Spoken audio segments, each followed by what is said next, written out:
C'était au cœur de l'information.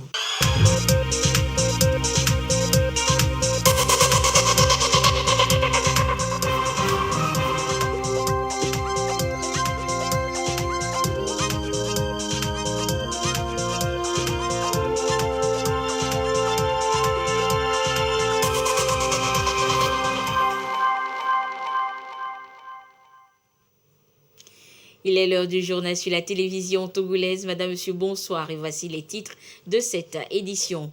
Les cotonculteurs togolais veulent produire d'autres cultures en plus de l'or blanc.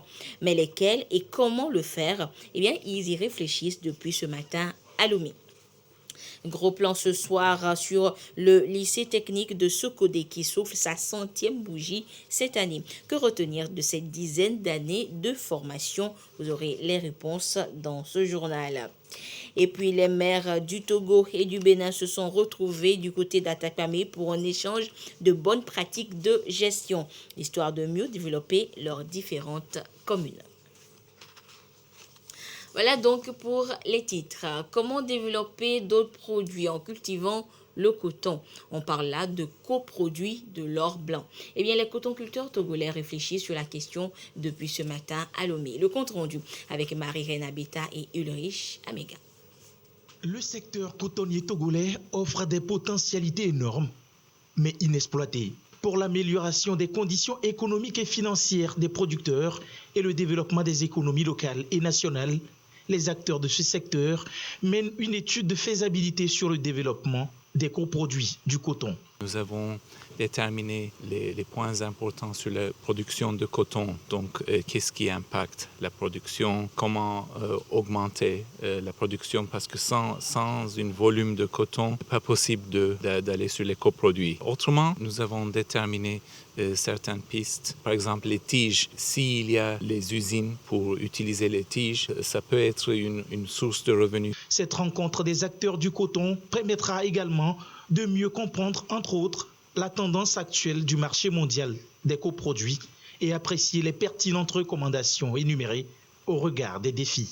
L'objectif de cette étude, c'est d'augmenter la production cotonnière. Pour qu'il y ait une augmentation de production, il faudrait qu'il y ait de la disponibilité, donc qu'il y ait des agriculteurs qui s'engagent dans la filière cotonnière. Donc, il faut, au-delà de la fibre, donc trouver des revenus supplémentaires aux producteurs, donc valoriser alors les coproduits pour créer une chaîne de valeur. Depuis un certain temps, le gouvernement togolais a entrepris des initiatives en faveur du développement de l'économie nationale. Dans cette dynamique, le gouvernement collabore avec des partenaires multilatéraux dans la mise en œuvre des réformes et projets pour atteindre une croissance durable. L'étude de faisabilité des coproduits se veut une nouvelle ère économique et commerciale du continent en vue de promouvoir la diversification économique et favoriser l'émergence de nouveaux produits ou sous-produits.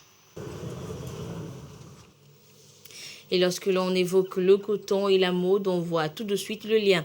Et si on parlait de mode et de science, la corrélation vous semble peut-être impossible.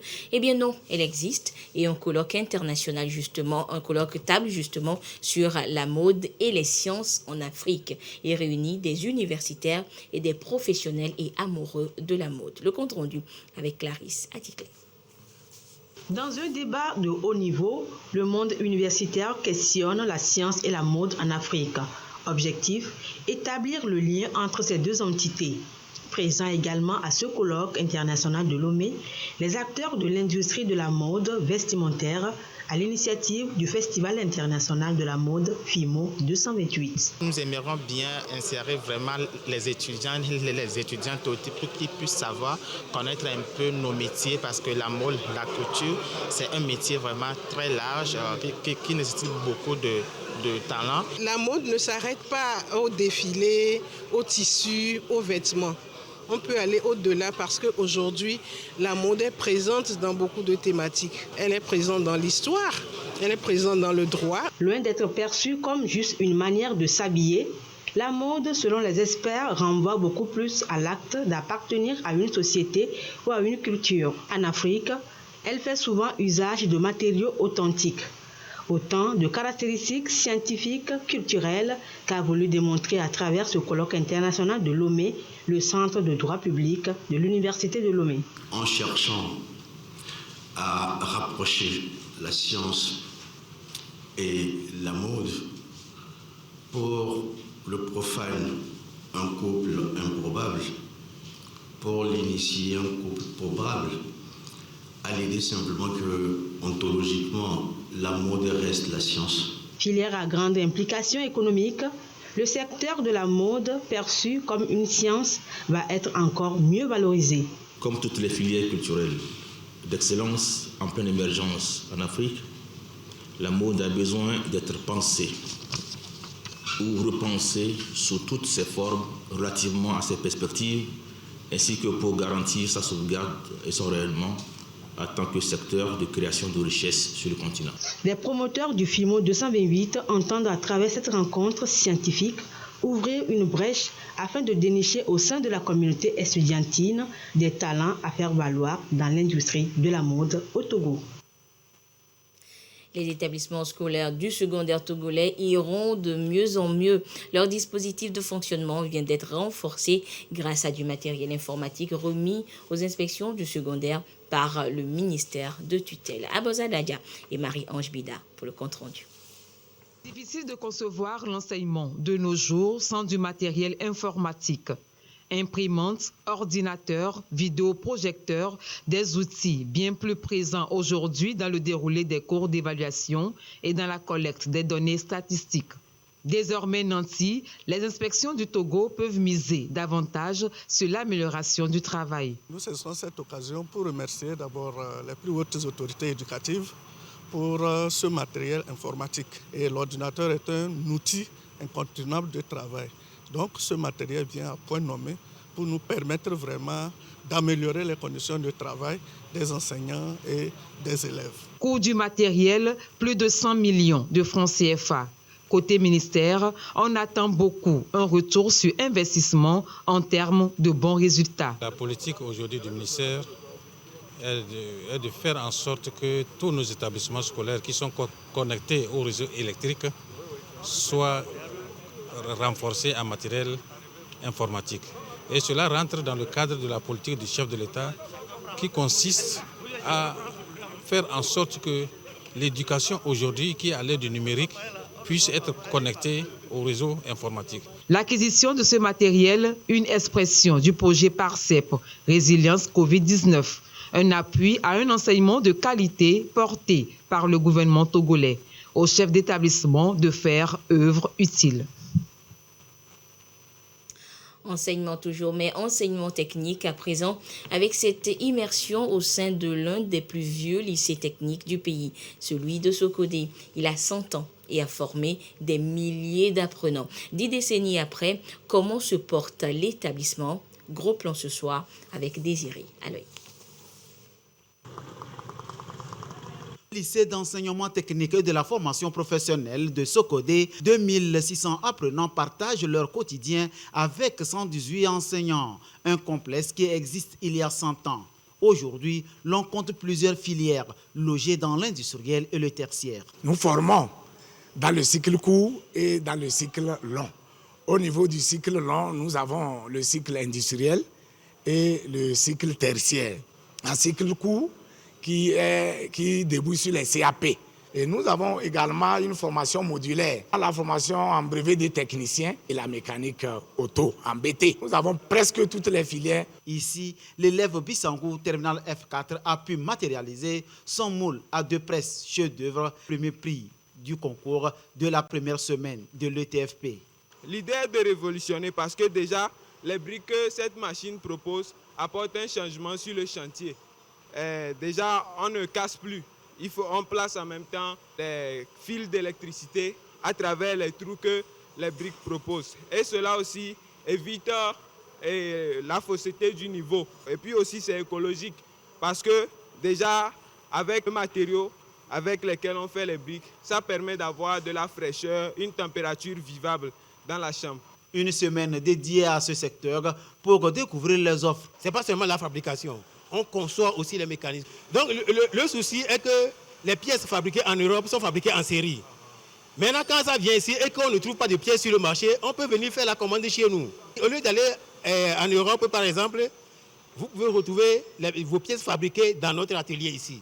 210 filles partagent les salles de cours et les ateliers avec les garçons. Je suis en train de faire le démarrage d'un moteur à enroulement séparé.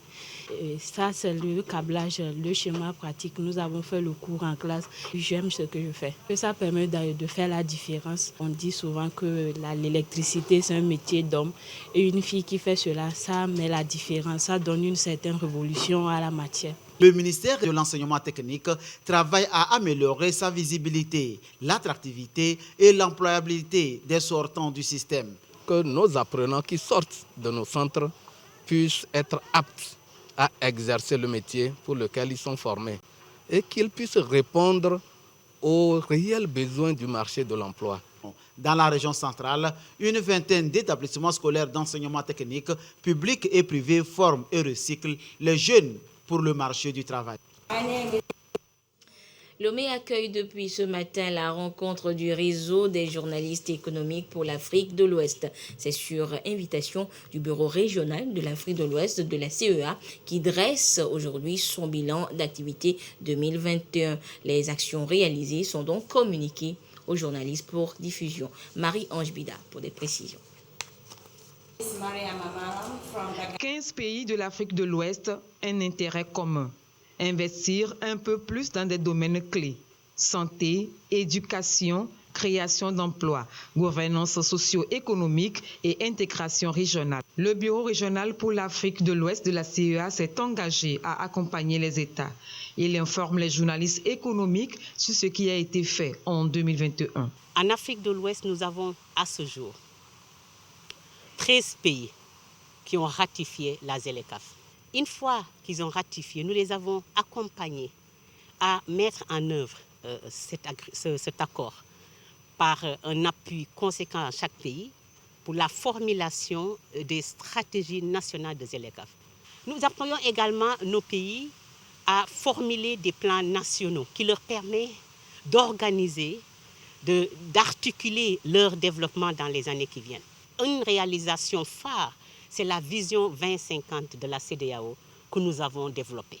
Appuyer pas seulement les pays, mais les organisations intergouvernementales. Les appuyer à vraiment s'inscrire dans une perspective de cadre macroéconomique sain. Le réseau des journalistes économiques pour l'Afrique de l'Ouest est mis en place en 2017. La rencontre de Lomé veut donner plus de visibilité sur le travail de la CEA et va durer 2 jours. Elle se tient en prélude à la 54e session des ministres des Finances. La 11e édition de la Journée mondiale de la radio, c'était dimanche.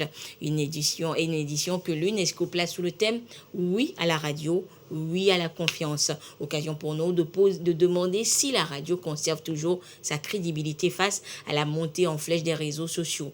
La radio toujours gage de confiance. Certains responsables de radio de la place et les auditeurs ont donné leur point de vue sur la question. Et c'est dans ce dossier signé Clarisse Atticlé. Au rendez-vous au quotidien, les auditeurs.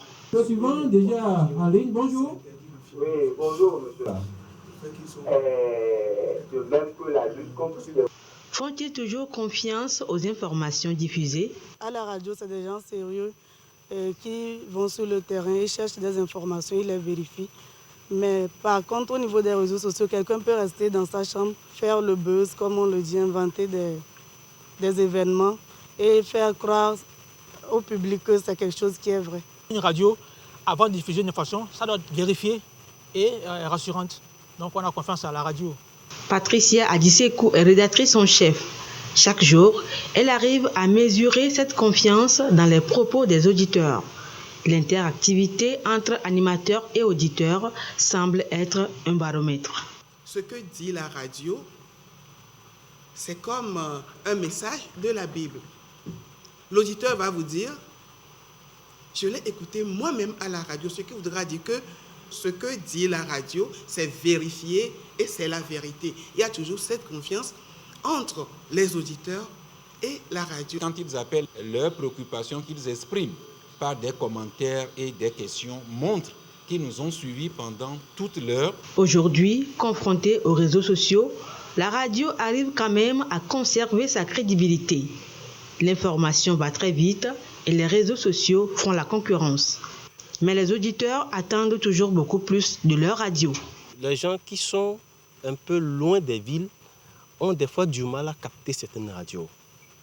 Donc les promoteurs des radios doivent d'abord faire des efforts pour essayer d'atteindre le maximum d'auditorat. Malgré tout, la radio demeure le média le plus écouté et semble toujours conserver son audience. La radio demeure ce qu'elle a été, même si elle a perdu un peu de sa crédibilité. Je ne pense pas que ce soit quelque chose de très important. Les réseaux sociaux sont là, certes, mais vous voyez tout ce que les réseaux sociaux entraînent comme problème, ce que les réseaux sociaux véhiculent. Et finalement, la plupart du temps, dans nos pays particulièrement, le dernier recours, c'est la radio. Pour la 11e journée mondiale de la radio, célébrée le 13 février, l'UNESCO appelle toutes les stations radio à mériter la confiance des auditeurs. Offrir une grande variété de programmes, de points de vue et de contenus pour ainsi refléter la diversité de leur public. 10 ans et la radio aujourd'hui. Hors du Togo, cette question à présent, à quoi devront s'attendre les autorités maliennes après le retrait de la force Barkhane? Eh bien, le ministre français des Affaires étrangères a fait le point en rappelant que la France luttera toujours contre le terrorisme dans le Sahel, mais pas au Mali. À quelques heures de la décision de Paris sur le retrait de Barkhane au Mali, Jean-Yves Le Drian a dressé un aperçu de ce à quoi les autorités maliennes devraient s'attendre. Selon le ministre français des Affaires étrangères, si les conditions ne sont pas réunies, Barkhane continuera à combattre le terrorisme avec les pays du Sahel qui sont eux demandeurs, c'est-à-dire le Niger, le Tchad, la Mauritanie et peut-être le Burkina Faso, même si le nouvel homme fort du pays, le lieutenant-colonel Paul-Henri Sandaogo Damiba, n'a pas été convié à la rencontre qui aura lieu entre les dirigeants de ces pays sahéliens et le président français. Paris fustige la coopération militaire avec la Russie entretenue par le Mali. Elle serait incompatible avec son action anti-djihadiste sur le terrain, a rappelé son ministre des Affaires étrangères. Au cours du sommet UE-UA qui s'ouvrira à Bruxelles cette semaine, l'on saura un peu plus sur le sort de Barkhane au Mali et de Takuba, cette force qui devait prendre le relais dans la lutte antiterrorisme au Sahel. Et puis en République démocratique du Congo, les autorités sont sur le pied de guerre. On craint le retour de la rébellion du M23. Plusieurs jours qu'elles sont réfugiées ici, sur le parvis de l'église, avec leurs familles et leurs maigres possessions. Encore sous le choc, les traits creusés par la détresse et par l'inquiétude. On dort dehors depuis 3 jours, on meurt de faim et on manque d'eau. Je porte les mêmes vêtements depuis 3 jours. C'est comme ça que j'ai fui. Même chose pour mes enfants. Une vie de déplacés, c'est désormais le lot de 8000 familles, toutes originaires de 6 villages de Rougari, au nord de Goma, dans le nord Kivu. Des familles prises dans les affrontements entre les soldats congolais et des hommes armés, présumés des rebelles du M23. On était dans nos champs à Rougari quand on a entendu des détonations d'armes lourdes et légères. Des rebelles étaient sur une colline et les soldats en dessous, sur une plaine. Du coup, on a décidé de fuir avec nos enfants et on s'est retrouvés ici, à Kibumba. Les rebelles présumés auraient visé une position de l'armée à Niessissi. Après l'attaque, des renforts ont été envoyés dans la zone. La MONUSCO, de son côté, a installé des bases temporaires dans le groupement de Rougari. Issu d'une ancienne rébellion Tutsi congolaise du Nord Kivu, le M23 a été défait par l'armée congolaise en 2013. Mais le mouvement semble de nouveau actif, avec plusieurs attaques attribuées à ses membres depuis l'automne. Et ce, malgré la présence des casques bleus et l'état de siège décrété depuis mai. À tel point que les villageois déplacés refusent pour l'heure de rentrer chez eux. Quand on a fui, les rebelles en ont profité pour piller tous nos biens. Je n'ai rien apporté dans ma fuite, même pas un vêtement. On a appris même que tout est déjà pillé. Là, on n'a aucune autre issue. Même si on rentre, on ne va rien retrouver dans nos maisons. Il suffit d'aller dans les zones attaquées pour s'en rendre compte. Niessissi et Ngungo sont devenus des villages fantômes, déserts. où tout a été pillé et saccagé. Vu le contexte, la société civile du Nord Kivu lance un appel à des renforts militaires dans la zone et alerte à l'instar des autorités locales. C'est une situation qui nécessite une attention particulière. Rugari, ce n'est pas la première fois qu'il se trouve dans cette condition. Et donc, il faudra qu'il y ait vraiment un œil trop regardant et vigilant pour que cette population retrouve d'abord une paix totale, ça c'est de un, de deux, qu'elle soit assistée. La population locale craint une montée en puissance des rebelles du M23 dans le Nord Kivu, presque une décennie après avoir été officiellement vaincus. Et face au fléau du changement climatique, qui paie le lourd tribut? Eh bien, c'est l'Afrique, la moins pollueuse, et les conséquences sont désastreuses. Regardez. Les chiffres parlent d'eux-mêmes. Selon les Nations Unies, d'ici 2030, plus de 100 millions de personnes vivant sur le continent africain seront touchées par le réchauffement planétaire. Sécheresse, inondations, fonte des rares glaciers dans un avenir proche, les événements climatiques extrêmes accentuent l'insécurité alimentaire et la pauvreté. Le climat sera l'un des enjeux du sommet entre l'Union africaine et l'Europe. On estime que les effets dévastateurs du changement climatique feront augmenter de plus de 50% le PIB du continent d'ici à 2030. Il s'agit là d'une pilule amère à avaler, étant donné que le continent africain ne contribue qu'à hauteur de 4% au total des émissions de gaz à effet de serre. L'Afrique s'est réchauffée plus rapidement que la moyenne mondiale, souligne l'ONU. Les phénomènes climatiques extrêmes menacent la production agricole et l'accès à l'eau. Ces tensions pourraient entraîner le déplacement de 86 millions de personnes d'ici 2050. Pour l'Union européenne, l'enjeu est climatique, mais c'est aussi une question de justice sociale. Les pays industrialisés polluent beaucoup plus, mais le continent africain souffre beaucoup plus. Nous devons donc tout rythmer sur une nouvelle compréhension de la justice et de la coopération. Nous ne devons pas oublier que les émissions de CO2 par habitant en Afrique seront les plus faibles, alors que la production d'émissions de CO2 par habitant sur le globe est la plus élevée en Europe, aux États-Unis et en Asie. Toutefois, tous les pays africains ne sont pas prêts à renoncer dans l'immédiat à la manne financière engendrée par les importantes réserves d'énergie fossile présentes sur le continent. Le sommet UE-Afrique se déroulera le jeudi 17 et vendredi 18 février à Bruxelles. Retour en page nationale avec la situation de la pandémie au nouveau coronavirus Covid-19 au Togo. Et à ce jour du mardi 15 février 2022, le nombre de cas confirmés s'élève à 36 693. 5 nouveaux cas enregistrés depuis hier. Le nombre de personnes guéries est de 35 756. 311 nouveaux guéris enregistrés depuis hier. Le nombre de cas actifs s'élève à 666 et le nombre de décès est de 271. Un communiqué signé par le ministre en charge de la Santé, professeur Moustapha Mijiawa. Et santé toujours, et cette fois direction à Tchangbadé et Kanté, où les centres hospitaliers viennent de recevoir un important lot de médicaments. Et le don émane de l'ambassadeur de l'Inde au Togo. Le compte rendu avec Nestor. Bonjour.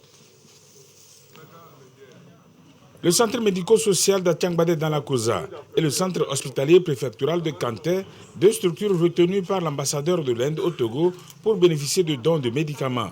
Le diplomate indien entend traduire sa volonté de renforcer la coopération entre le Togo et son pays. La raison qui nous a poussé à faire ce don symbolique rentre dans le cadre du partenariat pour le développement.